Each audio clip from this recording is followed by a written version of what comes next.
The Sharp-Eyed Chicken Network is on the air. Good evening, my name is Chappie and I'll be your Sharp-Eyed Chicken this evening.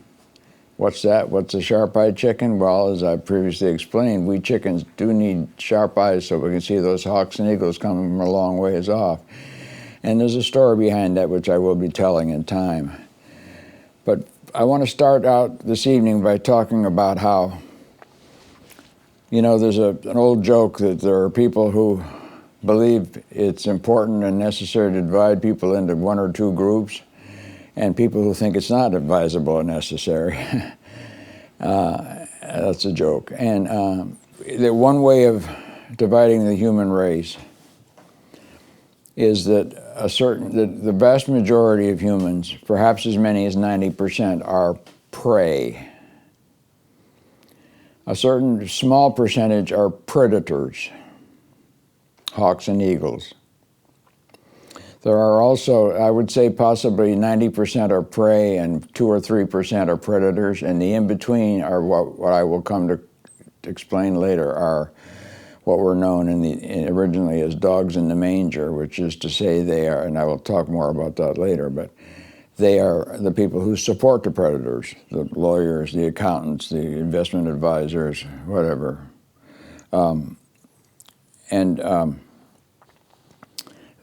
That idea that the vast majority of us are not predators is a very important distinction, because there have been some very unfortunate misapprehensions about what human nature may or may not be. Not the least of which is that we really have no idea what human nature is, because we are living under such horribly unnatural conditions. The natural state of the human being is to be in a cooperative community, which progress is made by people working with each other, not against each other. There's something fundamentally insane about what we're doing, but it's been going on for a very long time, so it's going to be a very hard thing to undo it. But in the process, in my little book that I'm going to talk about later, I have a chapter called "I'm Not Okay and Neither Are You," which is obviously a takeoff on that sophomoric book from the 60s, "I'm Okay and You're Okay," which is not true. But the reason for that is that we're all trying to function in a system which goes against our nature, because the nature of the vast majority of humans is to want to do the right thing. Now, that's not all. As I was saying before, all generalizations are false, including this one, but the vast majority of humans do want to do the right thing. Given the opportunity, they will do the right thing. Given the right circumstances, they'll sometimes do heroic things for the benefit of others. But the present situation that we're under is extremely unnatural, because we're expected to compete for basic necessities, which is just so outrageous it's hard for me to believe, but it's the basic underpinning of our society. And one of the things that we're going to talk about here is that one of my gurus, Idris Shah, the Sufi master of the age, used to say, "The more I look at common sense, the more common it looks, and the less it looks like sense."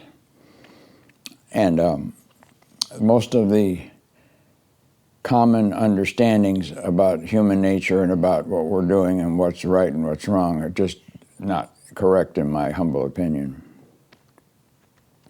because they force us into situations that cause us to be mentally uncomfortable, if not mentally ill, because we're competing for things we shouldn't be competing for.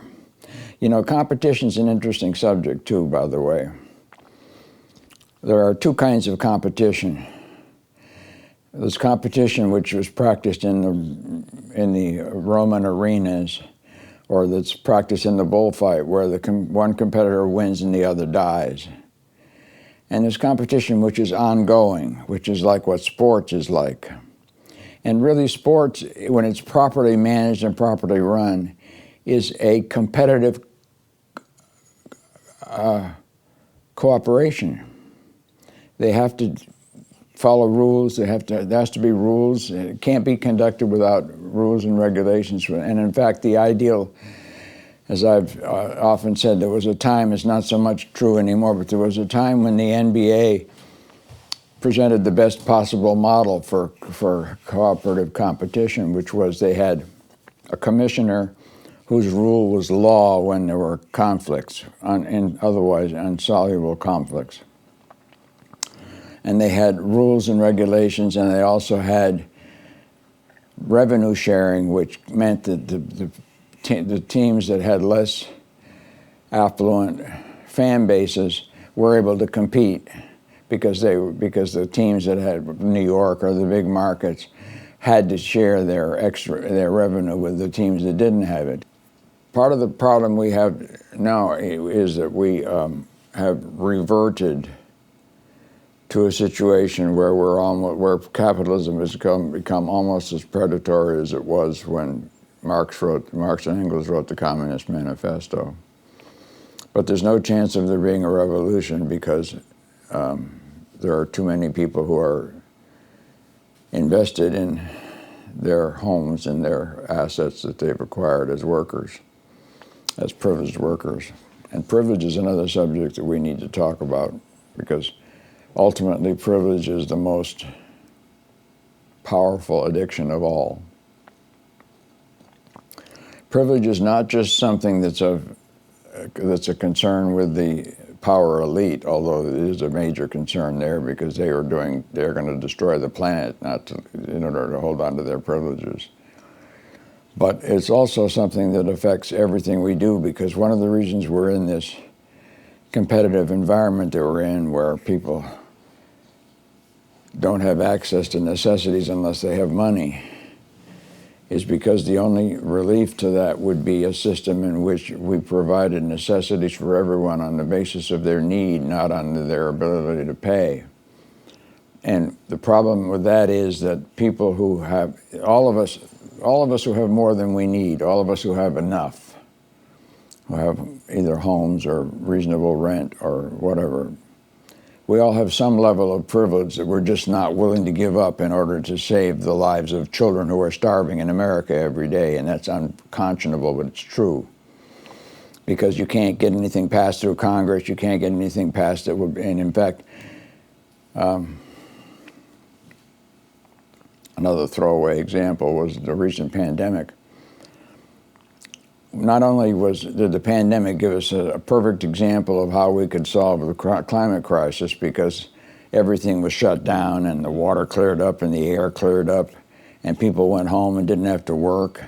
And not only that, but the Congress actually passed laws giving tax relief to parents with children so that the child poverty rate was cut in half almost immediately in America. And yet, as soon as the pandemic was over, boom, right back to business as usual again because of the privilege. But anyway, the problem we have is that we can't get a real solution to this situation. And it's ironic because I used to always say that I'm going to want to live long enough to see how this turns out because it just can't keep getting worse, but I was wrong. It can keep getting worse. We know that now. The system itself has this incredible, uncanny ability to figure out ways to survive every crisis. We had a terrible economic crisis in 2008 where the mortgages all blew up.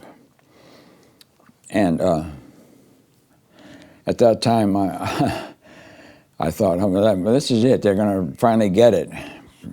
In fact, Obama, who was a Democratic president, was told by Larry Summers, his Secretary of Treasury, you have to save the banks. It's absolutely important to save the banks. So they saved the banks and screwed the homeowners, which is probably true in terms of maintaining the present system. It was necessary to save the banks to keep the present system going. But that's not what my idea of what's going to make things better.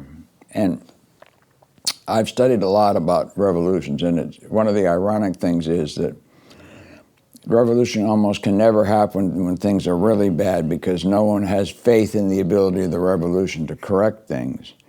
Things have to be good enough just good enough so the people believe that it's possible to make it better in order for them to be willing to get behind major change. And change is scary, there's no doubt about it, because more often than not in our lives, change has resulted in things getting worse and not better. So anyway,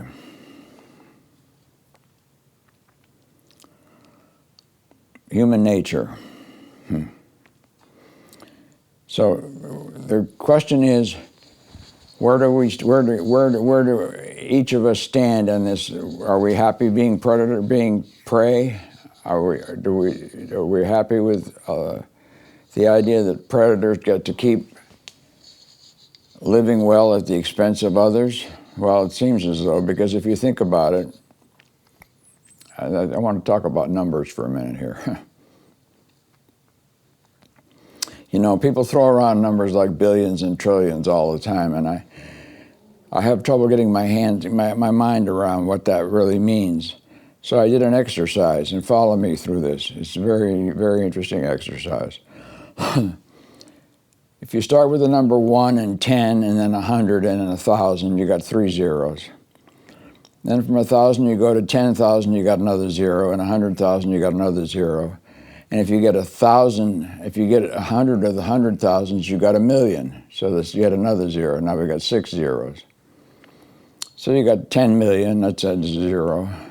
100 million adds another 0. Now what is 1,000 million? 1,000 million is 1 billion.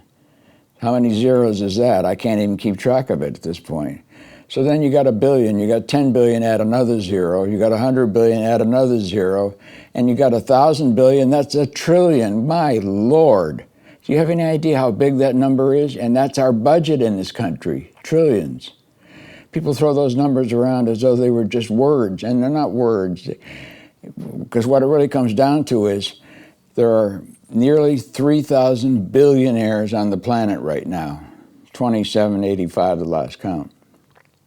450 of them in America.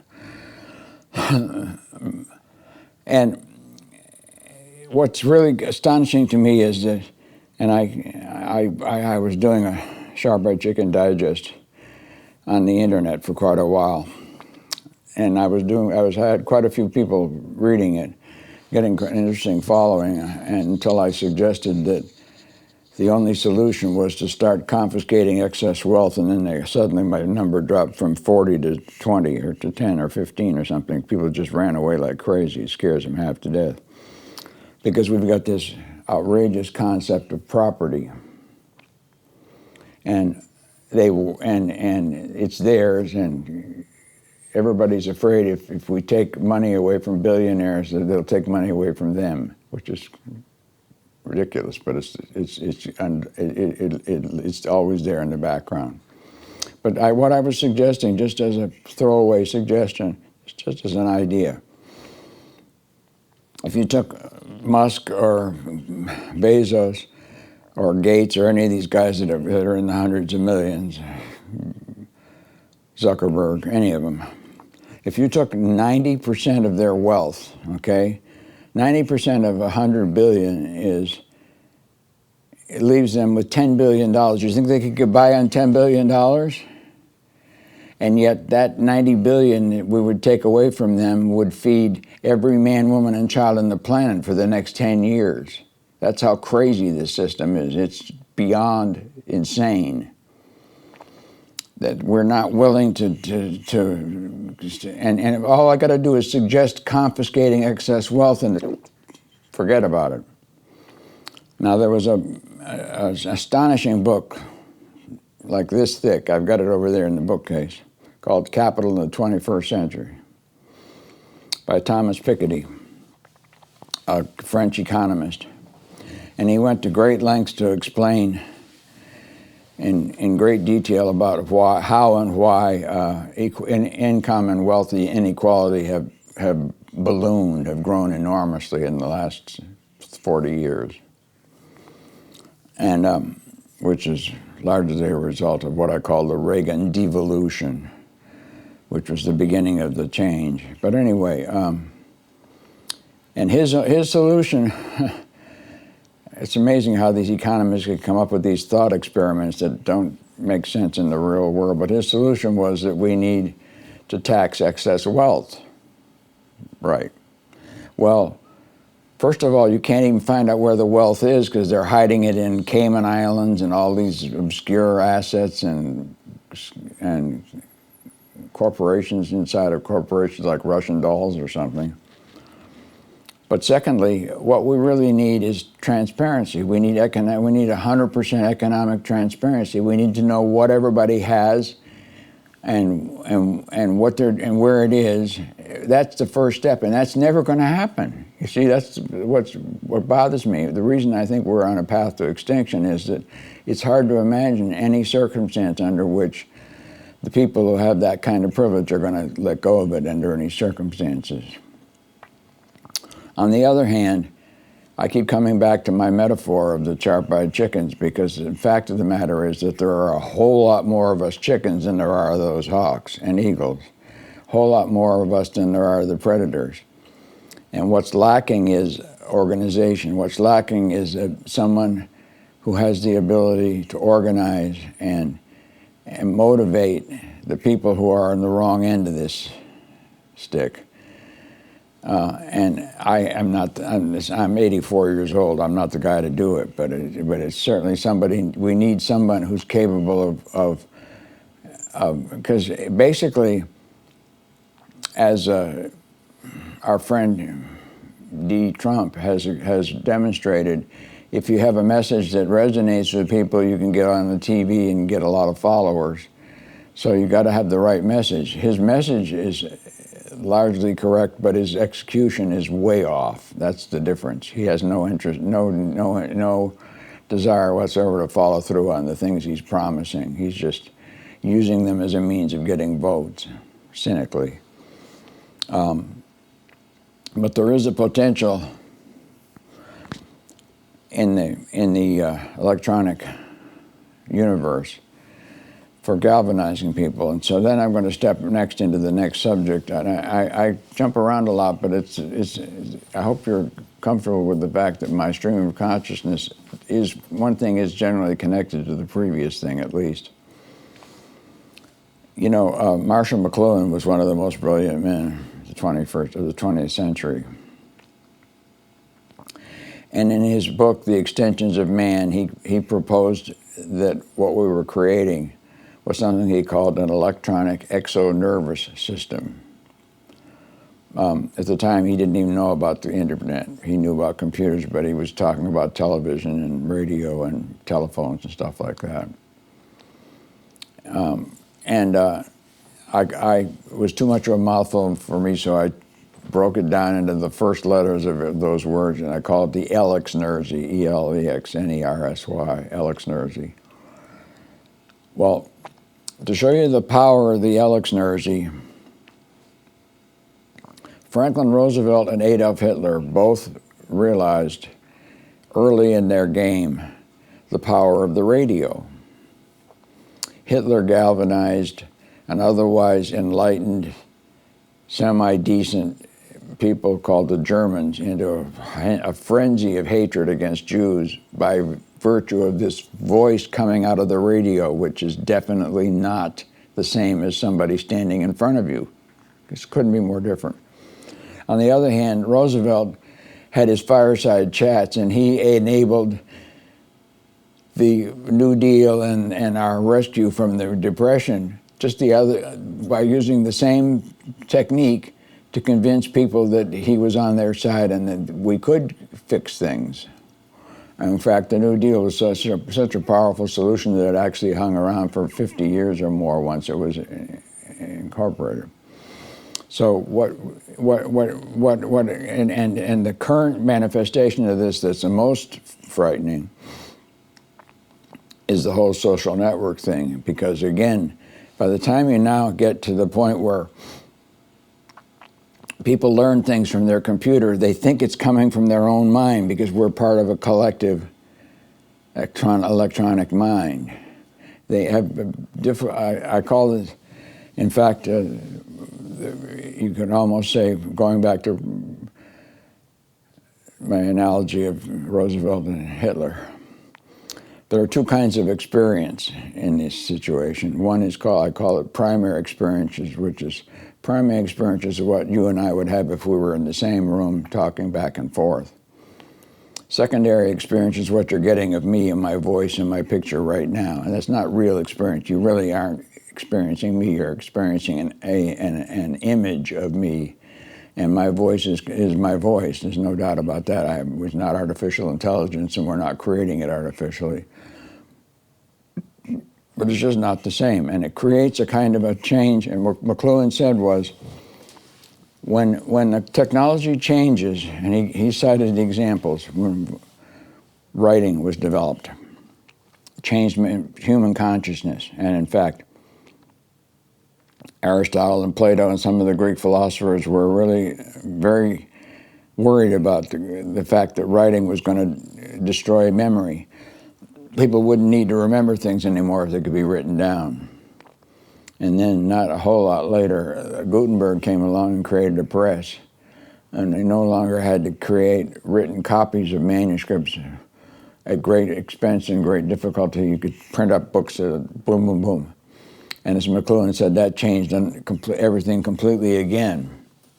And then along came radio and the electronic media, yet changed. And again, each thing has a major effect on the collective and individual consciousness, on the ability to experience reality. It really changes it in a serious way. In fact, there's a book that my friend David gave me that is called The Shallows, in which the author talks about how he realized that because he was so involved in social networking, he could no longer read more than 2 or 3 pages without losing track of what he was doing and having walking away from the book. And his short-term memory was being affected, and he was worried about it. So he actually sold his home, moved to an isolated place in the woods somewhere with his wife, and isolated himself from media for a while, long enough to write the book, The Shallows, in which he talks a great deal about how the brain makes decisions, how it decides things, and how the different parts of the brain work together to come to decisions. And he was able to, by staying away from social media long enough, he was able to hold it together long enough to write a very good book about this. I recommend it very highly. But what we're dealing with, and you know, there's another thing that comes into this whole discussion, which is called confirmation bias, which is that once I decide something is true, it's going to take hell on earth to get me to change my mind, because it's hard for me to admit that I was wrong. So people who get these ideas from social media, once they're locked into their brain, nothing will get them to think differently. And we've got an epidemic of rumors and false stories and conspiracy theories, and you know, this is another joke there, which is the reason there are conspiracy theorists is that there are conspiracies. Yes, but the fact is, but they're not all as crazy as the ones we're living with these days. But once those things take root, it's almost impossible to convince people to change them. So God knows how we're going to get out of this mess we're in right now. My own very radical solution is that I want to know why some hacker hasn't figured out how to shut it down, because that's the only thing that's going to save us is if it gets shut down. I know my life will be less convenient because I'm 84 and I get a lot of stuff from Amazon, much as I don't care much about Bezos. I couldn't live without Amazon delivering stuff that I need. And I wouldn't be able to do what I'm doing now if the media weren't working the way they are. But ultimately, the only hope for the human race is to somehow or other shut this all down, because otherwise we're lost in fantasy land. And reality is a very ephemeral concept. You know, it's different for everybody. And we'll go back to what I started in my first session. What I started by saying was, it takes one to know one is the basis of all communication, because without shared context, there's no communication. There's just words passing back and forth, and that's exactly what we have now. Is we have just no real communication. We have a lot of words going back and forth, but because everybody has different definitions and for the same words, and not only that, but the more important a word is, the more likely it is to have totally fungible meanings, changeable according to who's, you know, freedom or liberty or whatever those words mean. The more important they are, the less likely there is to be an agreement over what they actually mean. Freedom doesn't mean, you know, there are all kinds of throwaway one-liners, freedom is not free, and, you know, all this kind of stuff. But the fact is that freedom, this question is whose freedom against, and whose freedom gets lost, and is freedom more important for the predator or for the prey? The prey has the freedom to be used and abused and thrown away, but that's not a freedom. And in fact, there's a model that I have for all this, which is as follows. Francis Moore Lappé, who wrote a wonderful book called A Diet for a Small Planet back in the 60s, held as her most important tenet that security is the basis of freedom. That if, as long as anybody's insecure, no one's really free. In fact, there was a thing I read at some point about Hank Aaron, the great baseball slugger, was asked why he spent so much of his time in his retirement helping people who were down and out and had trouble when he could have been sitting back relaxing, and he said, because as long as anyone's down in that pit, none of us are free. So the first thing about freedom is that freedom requires security. Well, what does security require? Security requires structure, because without structure, there's no security. That's how Trump is thriving, because he seems to represent structure and security.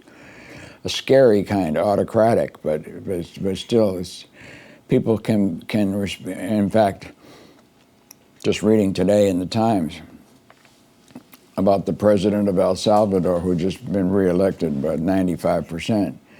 And the reason he's been reelected is he put 75,000 of his people in prison. And why did he do that? Because the country was overrun with crime and murder and rape and robbery. And he put some people in prison who shouldn't even be there, but the people are so relieved that the crime wave has gone down and that they have security in their lives that they're re-electing him, even though knowing that he's not democratic in any sense of the word. So anyway, freedom, security, structure. Where does the structure come from? Well, I started out by saying that the NBA originally had this structure where they had a commissioner and they had rules that everybody had to follow, because you can't have competition, ongoing competition, without rules. If you don't have rules, you have the kind of competition where somebody ends up dead. And they had revenue sharing. Well, what a concept, revenue sharing. And so anyway, that's where I stand. Where I stand is that my ultimate belief is that the only hope for humanity is a system in which, oh, and one more thing, and it's important. You know, there's a commercial on television these days, Liberty Mutual Insurance Company, the guy with the emu, the big bird. And their tagline, which they keep repeating constantly, is, "Don't pay for what you don't need." Wow. If that were only the motto for the entire human race, don't pay for what you don't need, it would solve everything. And I'm going to leave you with that thought. Just I want you to leave you thinking about that saying, that phrase, don't pay for what you don't need. If we all actually followed that, we would not have excess. There would be no need for advertising to promote people to buy stuff they don't need. And there would no need for stuff to be produced that people don't need. It's just destroying the planet. And so don't pay for what you don't need is what I'm going to leave you with tonight. Thank you very much.